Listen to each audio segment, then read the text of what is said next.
Bom dia, senhores. O vídeo dessa semana nós vamos tratar sobre a possibilidade de aplicação do princípio da bagatela ou da insignificância pelo delegado de polícia.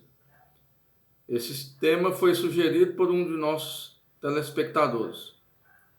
Sugiro aos senhores que também enviem outros temas para que possamos explorá-los nos próximos vídeos. Antes de iniciar esse vídeo, queria pedir aos senhores que se inscrevam em nosso canal do YouTube. E no final do vídeo, caso tenham gostado, é só dar um joinha. Peço aos senhores também que, caso queiram, também podem fazer a contribuição para ajudar no desenvolvimento do nosso canal. O link será disponibilizado logo abaixo desse vídeo. E peço aos senhores também que, caso também queiram, possam compartilhar esse vídeo para divulgar o conhecimento jurídico. Então vamos ao que interessa. Seria possível o delegado de polícia aplicar o princípio da bagatela ou da insignificância? Para respondermos essa pergunta, primeiramente é preciso entender o que significa o princípio da bagatela ou da insignificância. Origem.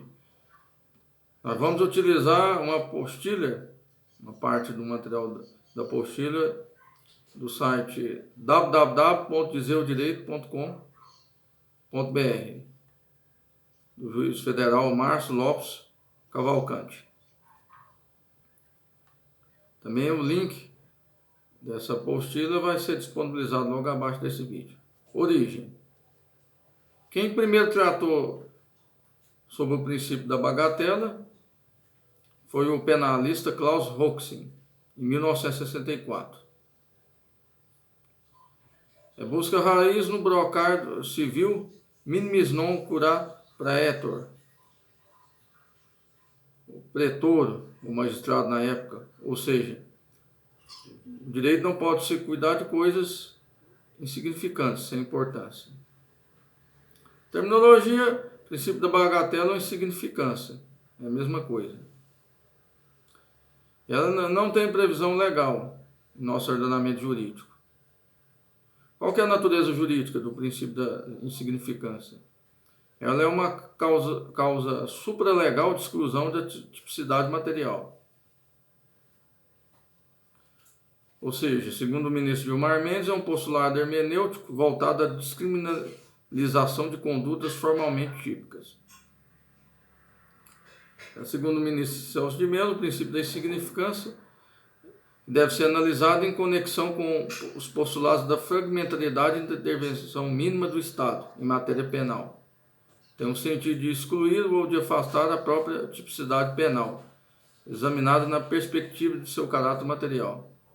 Ou seja, segundo o princípio da intervenção mínima do direito, na perspectiva da fragmentariedade, o direito penal só pode cuidar da proteção dos bens jurídicos mais relevantes à sociedade. Ou seja, quando não houver uma lesão relevante ao bem jurídico tutelado constitucionalmente, não seria o caso de aplicação do direito penal, mas sim de outro ramo do direito, como o direito civil, direito administrativo. Tipicidade material. A tipicidade penal ela se subdivide em tipicidade formal, que é a adequação entre a conduta praticada pelo agente e a conduta descrita abstratamente na lei penal incriminadora. De outra banda, a tipicidade material ou substancial é a lesão ou perigo de lesão ao bem jurídico tutelado pelo tipo penal. Então, verificar se há tipicidade formal significa examinar se a conduta praticada pelo agente amolda-se ao que está previsto no tipo penal. Por outro lado, verificar se há tipicidade material consiste em examinar se essa conduta praticada pelo agente e prevista como crime, ela produz efetivamente lesão, perigo de lesão ao bem jurídico tutelado pelo tipo penal.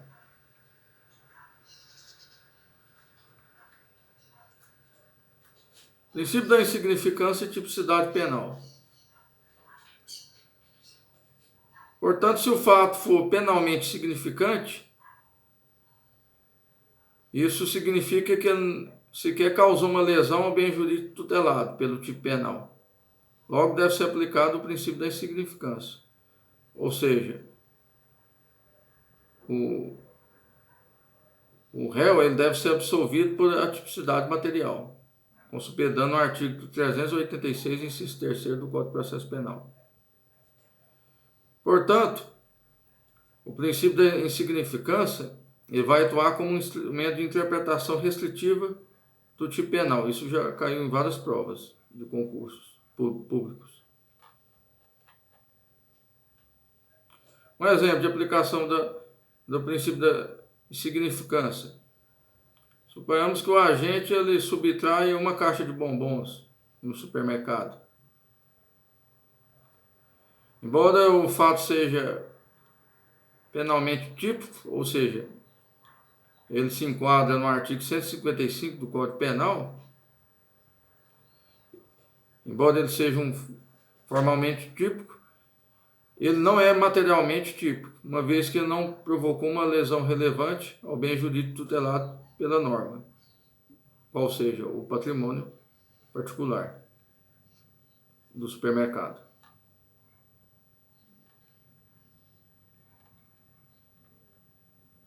E quais são os requisitos objetivos para a aplicação do princípio da insignificância, segundo o ministro Celso de Mello, no habeas corpus 84.412, dígito 0 de São Paulo? O ministro Celso de Mello ele idealizou 4 vetores, ou requisitos objetivos, para a aplicação do princípio da insignificância, que são adotados tanto pelo STJ como pelo STF. E quais são esses vetores, ou requisitos objetivos? Primeiro, mínima ofensividade da conduta. Segundo, nenhuma periculosidade social da ação. Terceiro, reduzido o grau de reprovabilidade do comportamento. E quarto, inexpressividade da lesão jurídica provocada. Então, esses são os 4 vetores do princípio da significância. Ademais, além do valor econômico, também deve ser analisado outros requisitos para a aplicação do princípio da insignificância, tais como o valor sentimental do bem, por exemplo, uma bijuteria que pertenceu importante à mãe da vítima, a condição econômica da vítima, por exemplo, furto de bicicleta velha de uma pessoa muito pobre que só tem essa bicicleta como um meio de transporte. As condições pessoais do agente, por exemplo, furto de bombom no supermercado praticado por policial em serviço. As circunstâncias do delito, por exemplo, furto mediante ingresso subreptício na residência da vítima, com violação da privacidade e tranquilidade pessoal desta. E as consequências do delito. Furto de uma bicicleta que era o único meio de locomoção da vítima. Quanto aos requisitos objetivos que foram mencionados, não houve ainda uma definição da Suprema Corte em relação ao conceito de cada um. O importante é que saiba, que seja descrito em sua prova, a mínima ofensividade da conduta, nenhuma periculosidade social da ação, reduzido grau de reprovabilidade do comportamento, inexpressividade da lesão jurídica provocada. Encerrada essa breve digressão em relação ao princípio da insignificância, agora vamos ao tema proposto. É possível ao delegado de polícia aplicar o princípio da insignificância? Por exemplo, há entendimento doutrinário que, no caso de flagrante delito, o delegado sequer precisa lavrar o auto. Ou seja, sequer haveria necessidade de instaurar um inquérito policial. Não obstante, eu entendo que, ainda que se trate de um caso em que haja manifesta aplicação do princípio da insignificância, o delegado, por exemplo, no caso de um furto de bombons, de uma caixa de bombons, no supermercado, no valor equivalente a R$50, Nesse caso, eu entendo que o delegado ele deve lavrar o auto de prisão em flagrante, ou seja, deve ouvir o condutor, as testemunhas, ouvir o próprio investigado, ele deve lavrar o auto de prisão em flagrante, e ao final, ao invés dele prosseguir com as investigações, ele pode fazer uma manifestação no sentido de impossibilidade de prosseguir as investigações com fundamento na tipicidade material do fato, hospedando o princípio da insignificância. Ou seja, lavrado o auto de prisão em flagrante, o delegado de polícia deve caminhar os autos ao Ministério Público. Antes do pacote anticrime, o delegado ele deveria encaminhar os autos ao juiz. Só que agora, quem promove o arquivamento do inquérito policial é o próprio Ministério Público.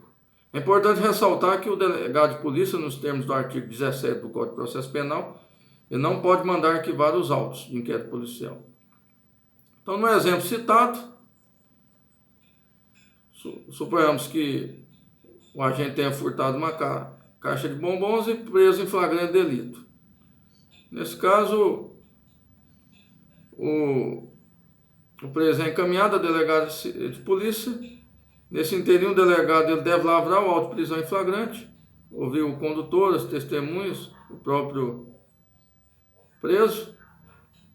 E após lavrar o auto de prisão em flagrante, ele deve liberar o preso, uma vez que não se trata sequer de crime, muito menos de aplicação da prisão cautelar, seja temporária ou preventiva.